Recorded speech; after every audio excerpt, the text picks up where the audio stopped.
सभी अधिकारियों से और सभी प्रदेश के जिलाधीशों से, एसपी से बैठक हुई।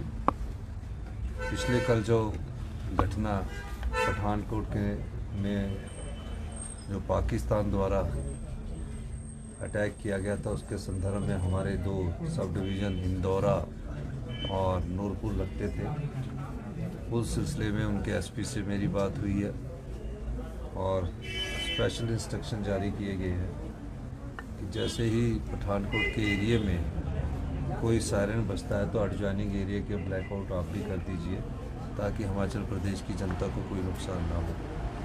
पूरे प्रदेश की फीडबैक लेने के बाद हमने फैसला किया है कि जैसे जैसे भारत सरकार की दिशा निर्देश आते जाएंगे और जो डिजास्टर से रिलेटेड भी दिशा निर्देश आएंगे, उनको अमली जामा पहनाया जाएगा। पर किसी भी प्रकार का पैनिक होने की जरूरत नहीं है, लेकिन हमें अपनी सुरक्षा का भी ध्यान रखना है और अपनी जिम्मेवारी का भी निर्वाह करना है।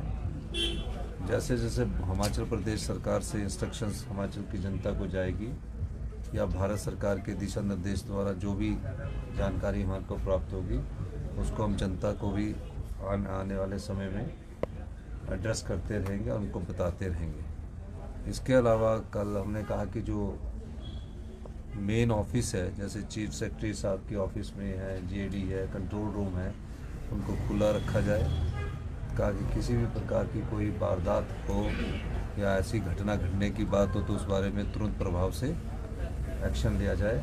अभी ऐसी कोई घटना यहाँ भी घटने की संभावना कम है इस तरफ, लेकिन बॉर्डर एरिया के साथ डिस्ट्रिक्टों में ज़्यादा है। शिमला डिस्ट्रिक्ट में इसलिए है क्योंकि शिमला डिस्ट्रिक्ट दूसरी तरफ पड़ रहा है। फिर भी हमें सचेत रहना है और उस सचेत रहकर जो भी इस समय हमारी घटनाएं जो देश में घट रही है और जिस प्रकार देश की सरकार पाकिस्तान के आतंकी हमलों के बाद जो कदम उठाए गए हैं, उसका मुंह तोड़ जवाब दे रही है। हिमाचल प्रदेश की जनता भी देश की सरकार के साथ एकजुटता के साथ खड़ी है। किसी तरह का अलर्ट भी नहीं, अलर्ट हमने जो साथ लगते पठानकोट के एरिया उसमें हमने कहा है, जारी किया है। और जो जैसे कि कल रात से जैसे जिस प्रकार के ड्रोन छोड़े गए, मिसाइल छोड़ी गई, एयर अटैक की बात है, सभी प्रकार के अलर्ट रहने के लिए हमने जनता को कहा है कि आपने सुरक्षित, जब ऐसी बात होगी तो सुरक्षित ब्लैकआउट करना है। सुरक्षित रहने के लिए अपना जो भी हम SOP जारी करेंगे, स्टैंडर्ड ऑपरेटिव प्रोसेस जारी करेंगे, उसके हिसाब से अपने कार्य। सर, हिमाचल के कुछ छात्र भी है जम्मू कश्मीर में, उनको बुलाने को लेकर? नहीं, हिमाचल के जो छात्र है जम्मू कश्मीर में वो अभी सभी सेफ है और अगर वो आना चाहते तो वो आ सकते हैं, लेकिन ऐसी कोई बात नहीं है। और मैं सेना का भी, हमें सेना पर भी गर्व है जो पूरी मुस्तैदी के साथ जो पिछले कल उन्होंने हमारे ड्रोन पाकिस्तान की तरफ से आए, मिसाइल पाकिस्तान की तरफ से आए और फाइटर जेट का भी प्रयोग किया गया और सेना के ने जिस प्रकार का परिचय दिया है देश की सुरक्षा में, वो एक सराहनीय कदम है।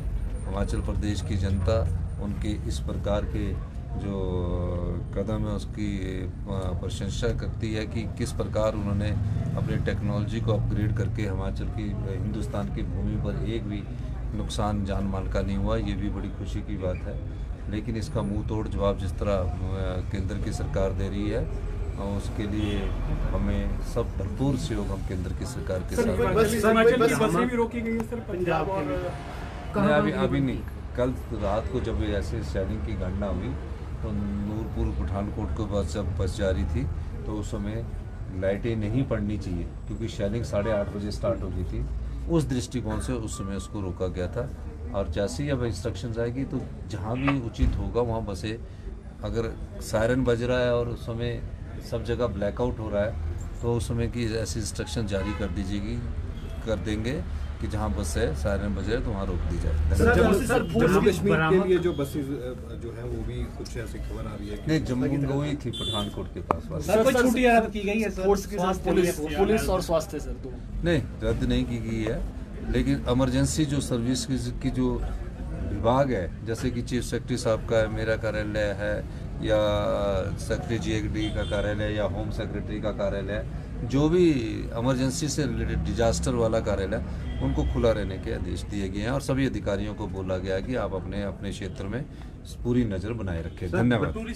भ्रामक प्रचार भी इस दौर में हमने देखा। मेरा ये मानना है, मेरा मानना है कि सोशल मीडिया किसी भी प्रकार के भ्रामक प्रचार पर मत जाए, जब तक कि ऑफिशियली उनके पास कुछ ना हो जाता तब तक कुछ ना जाए। बहुत बहुत